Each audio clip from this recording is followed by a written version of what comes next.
খুব শীঘ্রই R15 এর ভার্সন 5 আসতে চলেছে। আপনি মানুন আর নাই মানুন, ইয়ামাহা R15 শুধু বাংলাদেশের নয়, পুরো দক্ষিণ এশিয়ার সবচেয়ে জনপ্রিয় স্পোর্টস বাইক। নিঃসন্দেহে তুই ঠিক কথা বলেছিস। কিন্তু বাংলাদেশের বাজারে এই বাইকটির দাম এতটাই বেশি রাখা হয়েছে যে এটা ধীরে ধীরে জনপ্রিয়তা হারাতে শুরু করেছে। সঠিক বলেছেন, আপনার বুদ্ধি ভালো। কিন্তু খুব শীঘ্রই ইয়ামাহা কোম্পানি R15 এর ভার্সন 5 লঞ্চ করবে। আর ইয়ামাহার অন্যান্য বাইকের মতো যদি এটার গলাকাটা দাম না রাখা হয়, তাহলে এই বাইকটি হয়তো আবারও জনপ্রিয়তা পেতে সক্ষম হবে। আজকের ভিডিওতে আমি আপনাদেরকে জানিয়ে দেব R15 এর এই নতুন অবতার কবে লঞ্চ করা হবে এবং কি কি পরিবর্তন আসতে পারে, আর বাংলাদেশে লঞ্চের পর এটার আনুমানিক বাজার মূল্য কত রাখা হতে পারে তার সম্পর্কে। তো চলুন আর কথা না বাড়িয়ে ভিডিওটি শুরু করা যাক। সবার আগে প্রথম পরিবর্তন আসবে এটার ফ্রন্ট ডিজাইনে। আপনি হয়তো খেয়াল করে থাকবেন, ইয়ামাহা কোম্পানি যদি R15 এর নতুন ভার্সন লঞ্চ করে তাহলে তারা ফ্রন্ট ডিজাইনটি সম্পূর্ণ পরিবর্তন করে ফেলে, ঠিক যেমনটা হয়েছে R15 এর ভার্সন 1, ভার্সন 2, ভার্সন 3 এবং ভার্সন 4 এ। अच्छा हमको सिखा रिया है।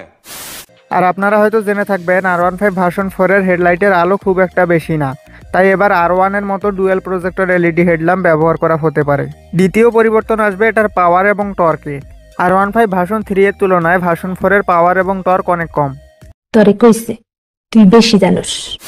ভার্সন 3 সর্বোচ্চ 19 হর্স পাওয়ার এবং 15 নিউটন মিটার টর্ক উৎপাদন করতে সক্ষম ছিল, যেখানে ভার্সন 4 সর্বোচ্চ 18.2 হর্স পাওয়ার এবং 14.2 নিউটন মিটার টর্ক উৎপাদন করতে পারে, যার কারণে ভার্সন 3 এর তুলনায় ভার্সন 4 এর পারফরমেন্স অনেকটাই খারাপ।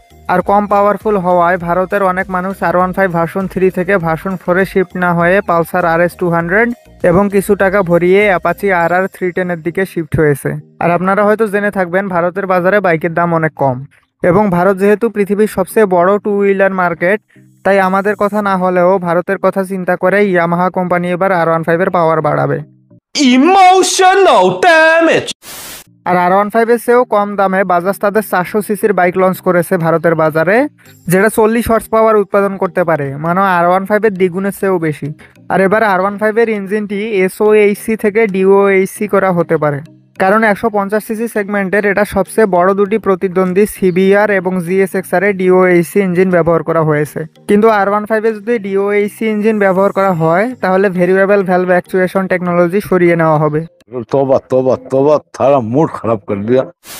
তৃতীয় পরিবর্তন হবে এটার ইনস্ট্রুমেন্ট ক্লাস্টার এবং ফিচার্সে। নিঃসন্দেহে ইয়ামাহা R15 ভার্সন 4 150 সিসি সেগমেন্টের সবচেয়ে ফিচার্স লোডেড বাইক। একটা 155 সিসির বাইক হওয়া সত্ত্বেও এই বাইকটিতে slipper clutch, traction control, variable valve actuation এবং কুইক শিফটারের মতো হাইটেক ফিচার্স আছে। কিন্তু এত ফিচার্স থাকা সত্ত্বেও যেহেতু ইয়ামাহা কোম্পানি প্রত্যেকবার R15 এ নতুন কিছু ফিচার্স অ্যাড করে, তাই ভার্সন 5 এও নতুন কিছু ফিচার্স অ্যাড করা হবে এবং ইনস্ট্রুমেন্ট ক্লাস্টার সম্পূর্ণরূপে পরিবর্তন করা হবে। আর নতুন ফিচার্সগুলোর মধ্যে অ্যাড করা হতে পারে কর্নারিং ABS, কারণ TVS অ্যাপাচি RR310 এও এই কর্নারিং ABS অ্যাড করা হয়েছে। আরও অ্যাড করা হতে পারে কিছু রাইড মোডস এবং ABS মোডস। চতুর্থ পরিবর্তন হতে পারে এটা সাসপেনশন সিস্টেমে। সাসপেনশনে পরিবর্তন আসলে এটার ফ্রন্ট সাসপেনশনে পরিবর্তন আসবে, কারণ ফ্রন্ট সাসপেনশন হিসাবে এটার নন অ্যাডজাস্টেবল আপসাইড ডাউন ফ্রক্স ব্যবহার করা হয়েছে। তবে গুঞ্জন উঠেছে এটার ফ্রন্ট সাসপেনশন হিসাবে WP এর অ্যাডজাস্টেবল সাসপেনশনস ব্যবহার করা হবে।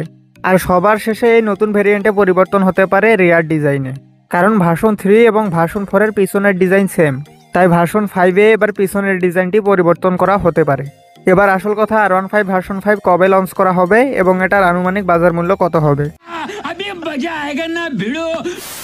R15 ভার্সন 5 2025 সালের সেপ্টেম্বর মাসের মধ্যেই লঞ্চ করা হতে পারে। আর লঞ্চের পর ভারতের বাজারে এটার আনুমানিক এক শোরুম প্রাইস হবে 1,90,000 রুপি। কিন্তু বাংলাদেশের বাজারে লঞ্চের পর এটার আনুমানিক বাজার মূল্য কত হবে সেটা আমি বলতে চাই না।